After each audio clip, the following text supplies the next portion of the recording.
जा काय खड़ा बड़े? चंदा कहाँ गई? चंदा? हाँ मेरे? कहाँ देखा तेरे? चंदा कहाँ गया? अरे कहाँ गई तू? हाँ? अरे पूछा तानी कहाँ गई? अपन ससुराल गई नहीं।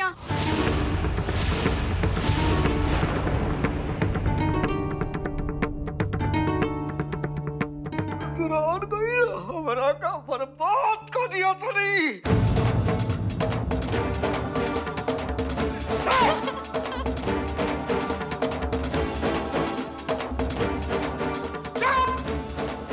चुप मैंने कहा सब बात ठाकुर साहब के बताओ कि पड़ी बताओ। चुप छोड़ दिया सर दोनों को हमरा के बाप रे बाप।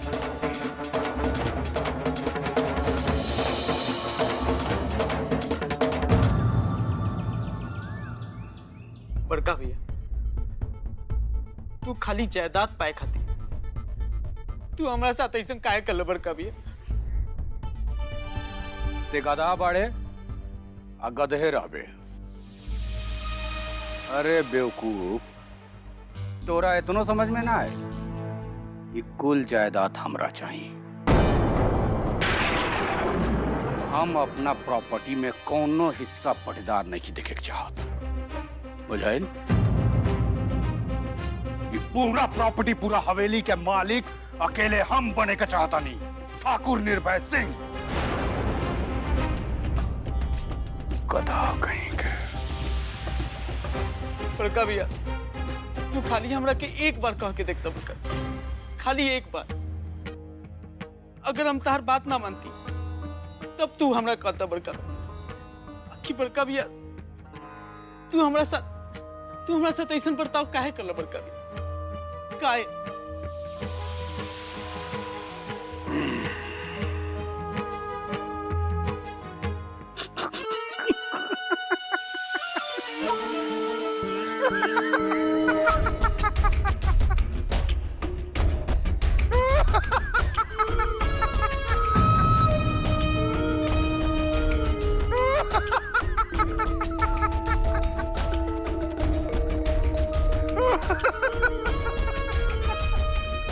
बर्ताव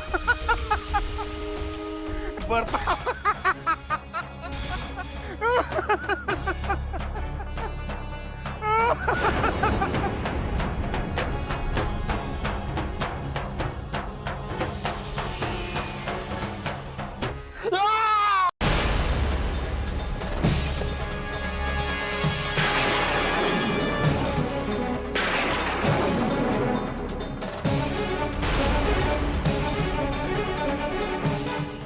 हमारे हवेली के मालिक बने के सपना नहीं और सपने रह जाए धोखेबाज इंसान।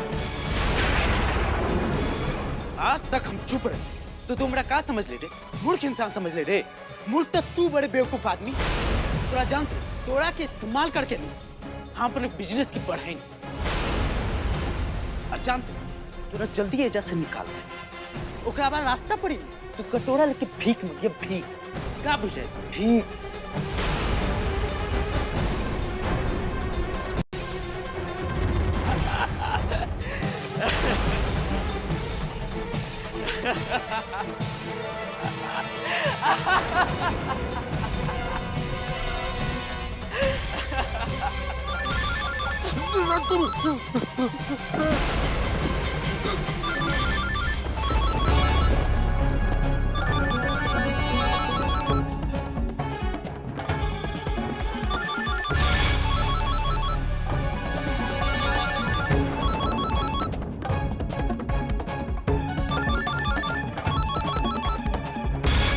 कहूँ माधव के फोन ना हो ना ना वो कैसे होगी ओकर तो इंतजाम हो गई बा।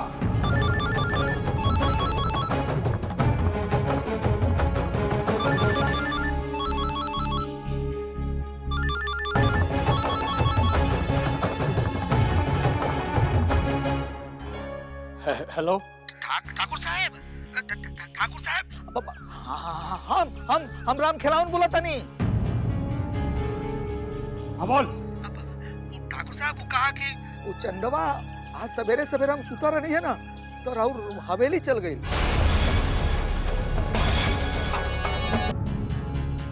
हाँ बोल।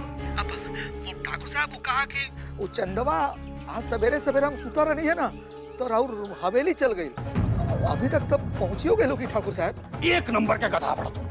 जब हम खुद 50 बार कहनी तारा के कि हम आयम चंदा के ले जाए खातिर तो फिर ओकरा के अकेले काहे आवे तलो? हम कहा करी ठाकुर साहब, कहा कि हम सुता रहनी तबे वो निकल गए ठाकुर साहब। अच्छा बकवास बंद करा, फोन रखा।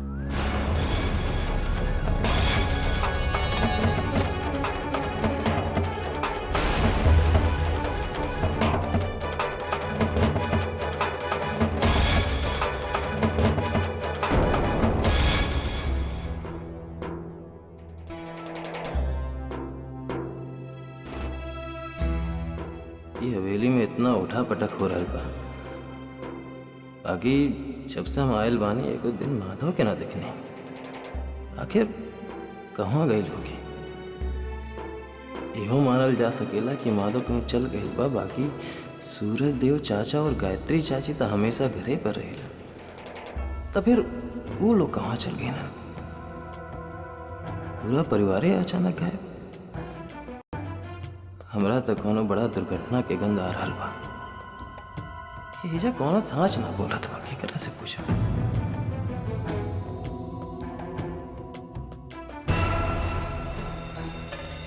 चलो ठीक बा निर्भय, अब तो आ रहल बिया ना। ढेर झुंझलाए से कुछ ना होगी।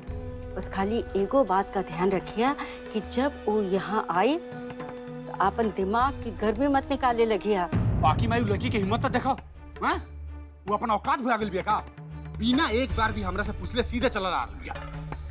जब ये समय ई हाल बा तो ई सोचा कि आगे का होई। आगे कुछ ना होगी, बस हमनी के बहुत संभाल संभाल के कदम उठाए के पड़ी। का पता भगवान के ये अच्छा हो। बस तू चंदा से अपन वारिस पाए पर ही ध्यान रख दा। ओकरा आगे कुछ होए हमनी से कोनो मतलब नहीं के।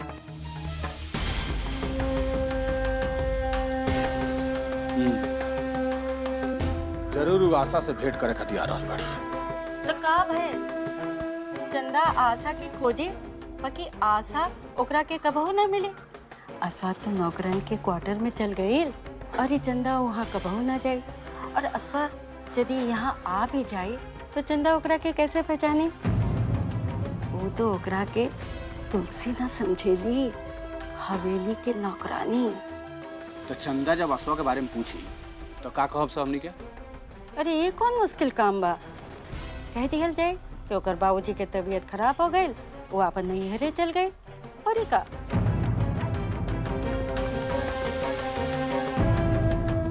अरे तू एक को चिंता छोड़ा, बाकी हमरा के बतावा कि माधव का हाल कैसन बा? आज तो ओकरा के पली के पकड़ा न बने के बानो। आज तक हम चुप रहे तो तू हमरा का समझ ले रे? मूर्ख इंसान समझ ले रे। मूर्ख तो तू बड़े बेवकूफ आदमी। तोरा जान तोरा के इस्तेमाल करके हम अपने बिजनेस की बढ़ाई। अच्छा तोरा जल्दी एजा से निकाल दे। ओकरा बाद रास्ता पड़ी तू कटोरा लेके भीख मांगे, भीख का बुझे? भीख।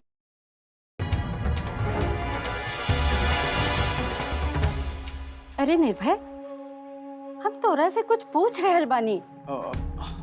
हाँ माई, कौन बात नहीं माई, तू चिंता जन करा। आज माधव के आखिरी दिन बा।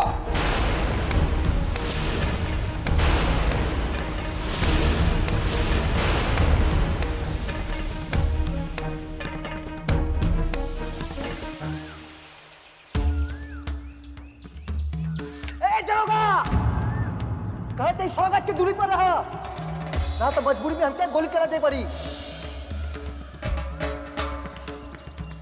लोगित रुक जा, लोगित रुक जा। हाँ भैया, हमरा के इधर कोनो तकलीफ नहीं थी, हम एकदम ठीक बनी। तू जा भैया, तू जा यहाँ से। ना भैया, हम कहूँ ना जाए, हमें जैसे कहूँ ना जाए।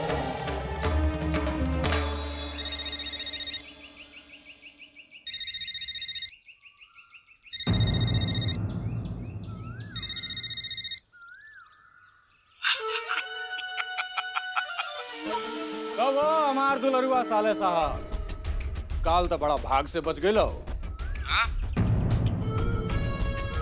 बाकी आज ना बचबा। अब डायरेक्ट तू ऊपर जइबो और उहुए अपना बहन के सलामती खातिर भगवान से दुआ मांगत रहिया।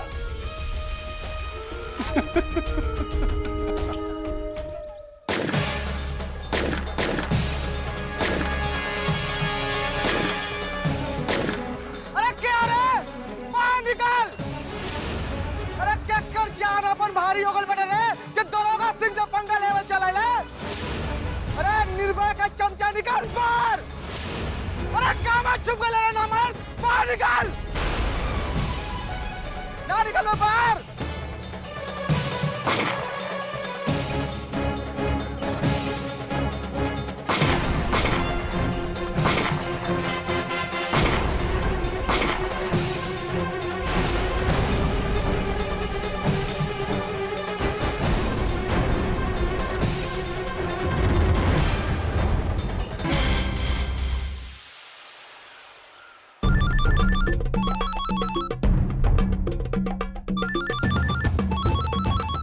दरोगा के नंबर कर मतलब इस सरवा अभी तले जिंदाबाद।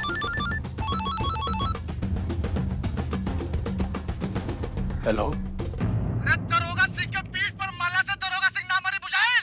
अगर सच्चा ठाकुर का औलाद होगा ना तो घर से बाहर निकल और तब दरोगा सिंह से पकड़ ले। ना मर्द कहीं के। निर्भय के कोनो ना कोनो उपाय तब करे के पड़ी।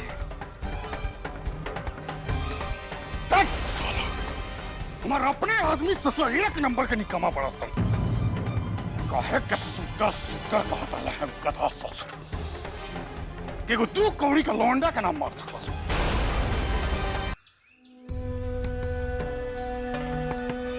माई सुमन और रविंदर खा लो। अरे वो लोग खा ली हैं, तो खावा ना। इमरती सुमन के नाश्ता खातिर बुलैले हो। हाँ ठाकुराइन, बाकी सुमन दीदी कहली कि वो बाद में नाश्ता कर ली हन, उनकर सर दुख रहल बा। तो ठीक बा, ओकरा के आराम करे दा।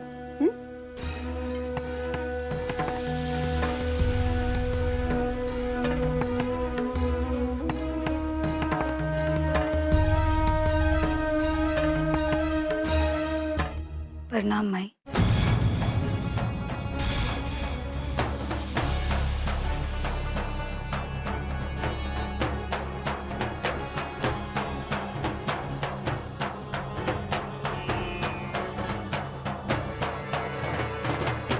चंदा तू चंदा इतना सवेरे सवेरे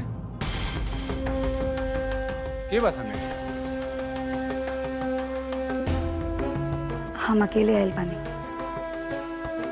अरे कम से कम हमरा एक खबर तो कर दे तू, हम तरह के ले खतिया देती। अरे ठीक बा निर्भय, अब तो आ गए लो। और ये अकेलियो आ गए तो का भइल? अरे बहुत से बहुत लोग ये कही नो कि हवेली के मेहरारू अकेले इन्ने उन्ने घूमेली।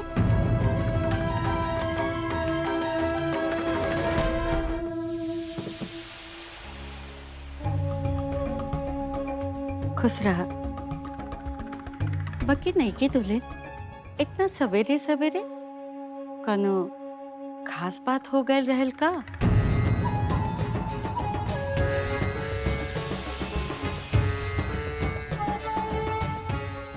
हमार जी घबरात रहल, यही से चलेंगे। समझ गई नहीं हम। ब्याह के बाद केहू औरत के अपन पति के बिना मन न लागेला। इमरती, ए इमरती, देखा नहीं की दुल्हन आयल बिया। जल्दी सुन, आरती का थरिया ले आवा और तनी आरती उतारा।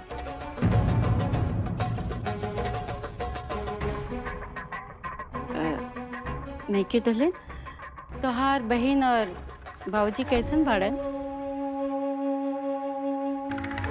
सब ठीक बाड़न।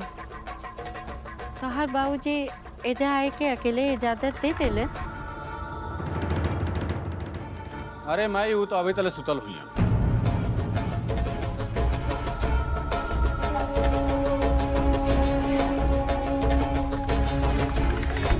तू सीधा घरे से आ रहल बाड़ू नो? अरे लोग का कही रे कि नईकी दुल्हन बिया ये केने केने घुमकड़ा मारतिया, न जाने कहाँ से चलल आवतिया, केकरा से मिल के होतिया। अरे लोग तोरा ऊपर शक करी बुझाइल।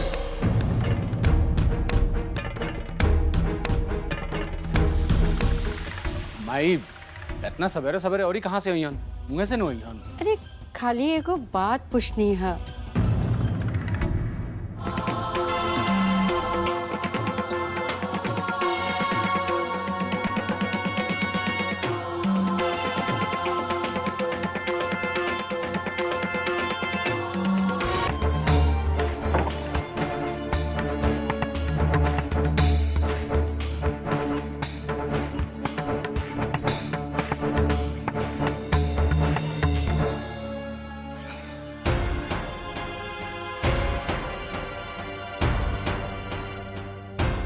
लो नाश्ता करो।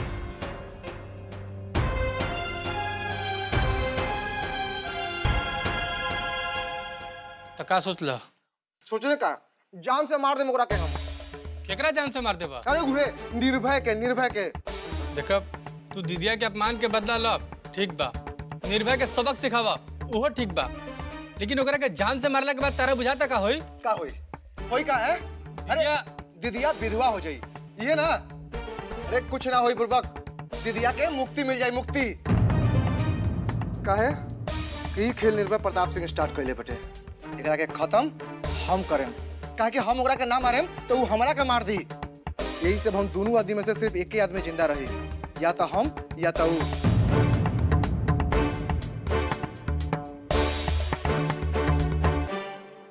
हमरा रह के आशा दिया के ध्यान होता है।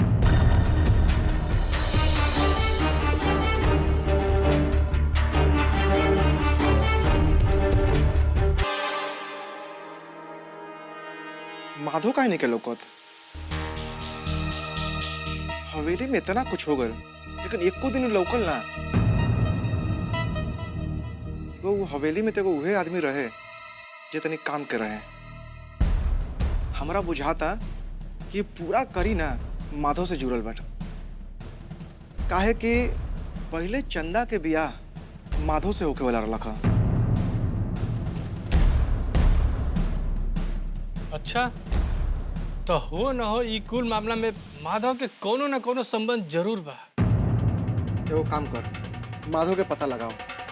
काहे कि हमनी के करी के समझे खातिर ना माधो के जरूरत पड़ी। आज से देखो तहार काम बढ़ गइल बा। अब तारा माधो के पता लगावे के बाद और साथे साथे वो निर्भय के ऊपर नजर रखे के बाद। चिंता मत करब, सब हो जाए।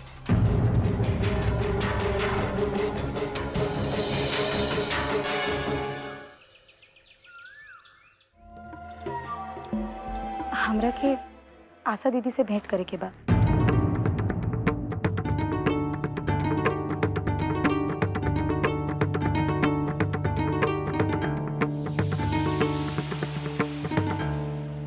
आशा ठकुराइन तो आपर नैयर गए बानी।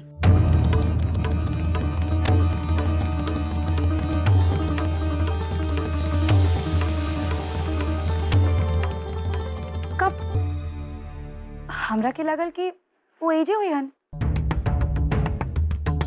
अरे ना ना, उनकर बाबूजी की तबीयत ठीक नहीं थे, वो अस्पताल में बाड़न। उनकरे देखे खातिर गइल बानी। तब तो हमरा के ओइजे जाए के पड़ी।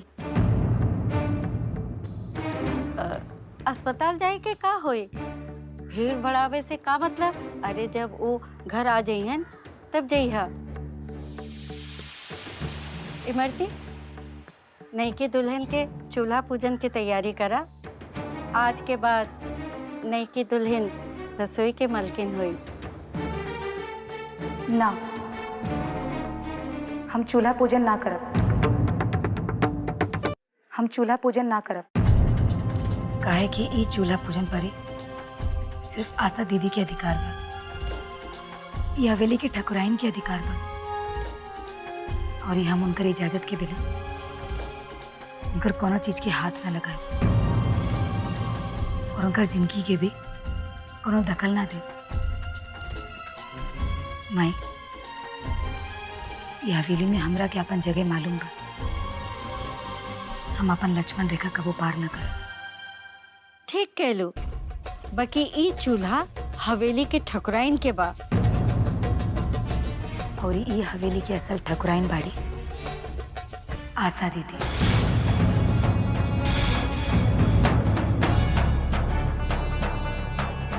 अरे आशा तोहार चूल्हा पूजन खातिर आशीर्वाद दे के गइल बिया। ई देखा,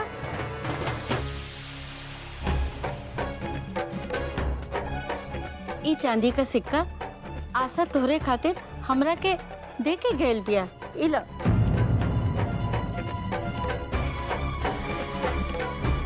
ला।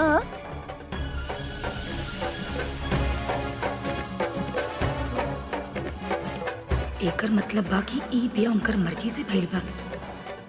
तब फिर गंगा चाची ऐसे काहे कहली? ना, ई कुल पर हमरा के भरोसा नइखे।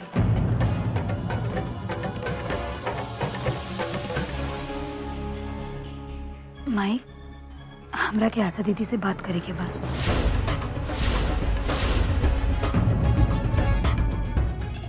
तेरा हमार बात पे भरोसा नहीं के?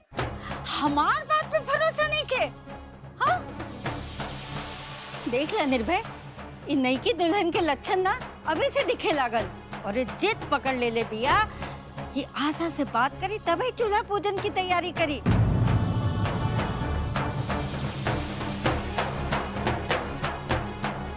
तो ठीक बा माई, एमे कौन मुश्किल बा?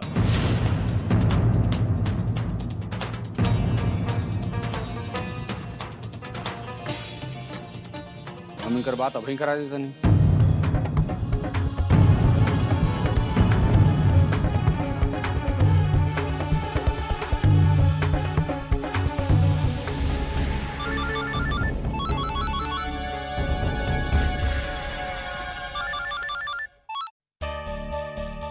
ठाकुर साहब, आज सवेरे सवेरे? वो चंदा सवेरे से रट लगौले बड़ी की हम आशा दीदी से बात करब, आशा दीदी से बात करब, ना तो चूल्हा पूजन ना करिया। अब तू तो नैहर में बैठल बाड़ू, तो हम सोचनिया कि मोबाइलिए से बात करा दी चंदा से। हम समझ गई नी ठाकुर साहब, समझ गई नी। ला, हम चंदा के फोन देती। आशा दीदी, ई केकरा से निर्भय बात करवा रहल बा? हेलो, प्रणाम आशा दीदी। हाँ चंदा बहन, का भइल? दीदी, ऐसा मत सोचिए कि हम हर जगह ले लेनी। चंदा, तू हमार छोट बहन बाड़ू, तो बड़ी बहन होए के नाते हम तहरा से कहत बानी, जौन ठाकुर साहब और अम्मा जी कहत बाने तो उहे करा। चूल्हा पूजन करा, और बाकी के बाद हम हवेली आए के बाद तहरा से करब। हाँ ठीक बा दीदी, प्रणाम।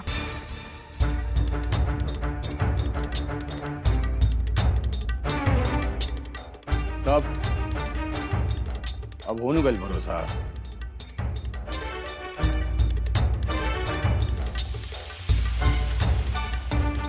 अच्छा माई, अब तोनी के जौन करेगा करा लगिन, हमरा कुछ काम बा, जाता नहीं।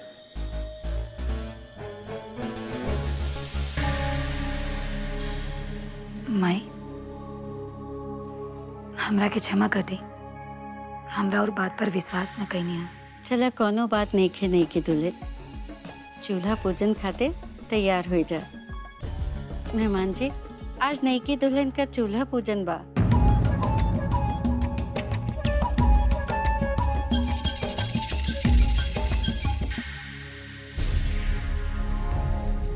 हमरा के समझ नहीं के आवत कि आशा भौजी आपत्ति काहे ना केली। ये कुल का हो रहल बा हवेली में?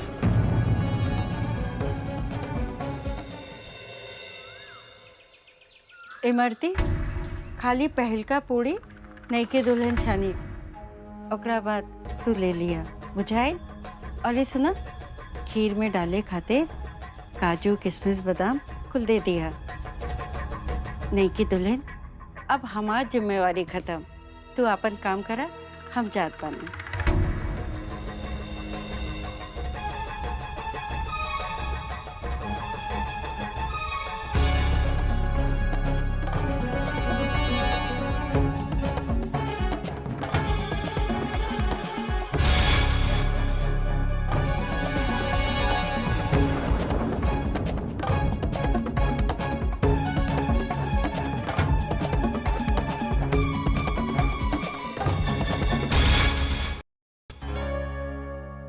बाकी एगो माँ अपन बेटी के खुशी चाहे नु। का भइल चाची जी, आशा दीदी ठीक बाड़ी नु? बबुनी, मेहरारू के तो अपन पति सब कुछ होखेला ना। बाकी यदि ओकर पति ओकरा साथे ना रहे तो मेहरारू बेचारी कैसे जी, कैसे खुश रही हो? अरे केहू औरत चाहे कि ओकरा जीते जी ओकरे आंगन में सौतन आवे। चाची जी, हम रउआ के वचन देत बानी कि हम आशा दीदी के हक कबो न मारब। हमरा रहते आशा दीदी के स्थान हमेशा बरकरार रही।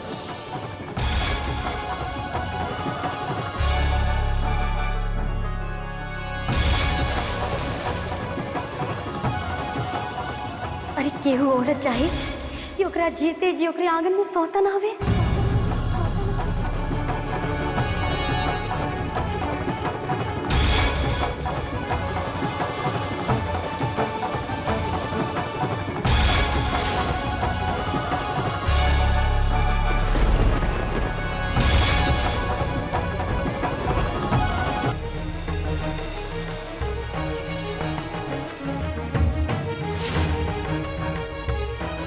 नहीं की ठकुराइन पूरी।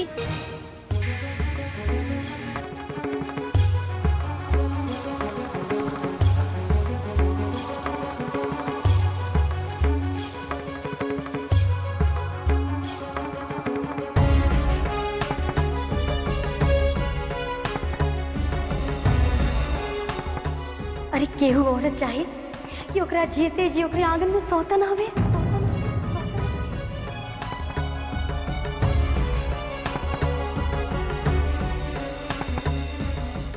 सुनो गन साहब, वो इंस्पेक्टर का ऑफिस बुला लो, हम उनका सोइयो बतिया। सरकार वो लोग ऐसा ना मनी। सरकार रउआ के वही जाए के परी जहाँ वो लोग रउआ के बुलौले बा। तारा से कोनो काम होई कि ना होई? खाली दिन भर रोटी तुरे के आवेला था। सरकार रउआ के का लागत बा कि हम उनकरा के कुछो ना कहनी, बहुत कुछ कहनी। हमरा के खूब कहलन कि औकात में रहा। ना ना, हमरा के कहलन, रउआ के ना। अच्छा बकबक बंद कर, फोन रख।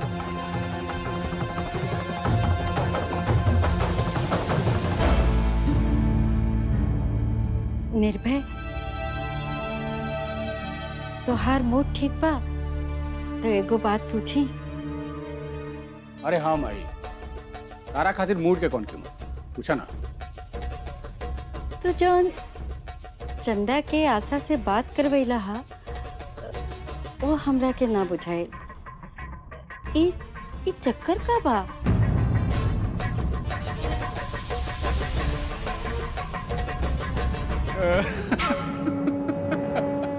अरे काम भाई, तुम चंदा नियन मूर्ख बन गलू का? हाँ? अरे हम चंदा का बहलावे खातिर अपने को दोस्त से बात करवानी है। वो मूर्ख चंदा समझ लिया कि वो आशा है। आज हमरा के बुझाए कि तू हमरे बेटा बाड़ा, तू हमार नाम जरूर रोशन करवा। अरे तोरा से केहू नहीं जीत पाई। जरूर माई जरूर, आखिर तोरे बेटा है। माई आज रात के हमरा आवे में तन लेट हो जाए। अरे आज नई की दुल्हन अपन हाथे से पूरी छानत बिया। टाइम पर यही तो खाए के मिली। एक बात बतावा निर्भय, वो तोहार कौन दोस्त बाड़ी जेकरा से चंदा के बात करवेला है? अरे माई जाए दो, का करबू जान। चलो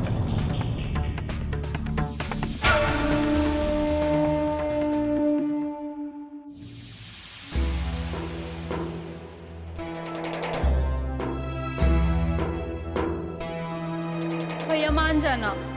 आशा तारा कारण एकर दिमाग बहुत चढ़ गल बा, केकरो बात ना मानेला, खाली तहार बात सुनेला।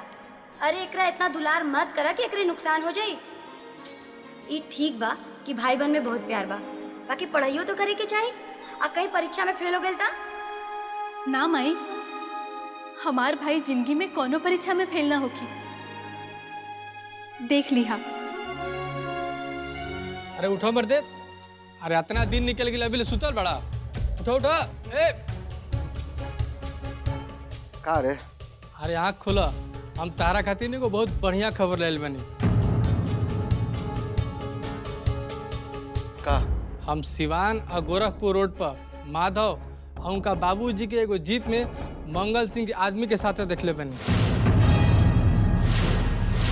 हम मंगल सिंह निर्भय के आदमी है, ये बात पूरा बिहार जाना था। और जौन तारा पर हमला भई रहे ना, वह मंगल सिंह करैले रहे। मंगल सिंह? हाँ मंगल सिंह। पहले हम मंगल सिंह के खत्म कर देता। अरे रुका, पागल मत बना। मंगल सिंह विधायक के खास आदमी है, ओकरा के कुछ करबा तो पूरा सरकार तारा पीछे पड़ जाएगी। हाँ निर्भय के कुछ करबा तो मामला के लोकल थाना में दबाव जा सकेला। दिमाग ठंडा करके काम करा, समझला? एकरा मतलब ये बा कि हमरा जान के खतरा बा, और हमरा साथे साथे माधव के जान के भी। हमने दोनों आदमी के जान के पीछे वो निर्भय पड़ल बा। अब सही बात के ना, अब हमनी के निशाना निर्भय होके के चाहिए। निर्भय पर निशाना साधे खातिर हमनी के माधव के जरूरत पड़ी, और एकरा खातिर अब माधव के खोजे ही के पड़ी। चलो बेटा चाय।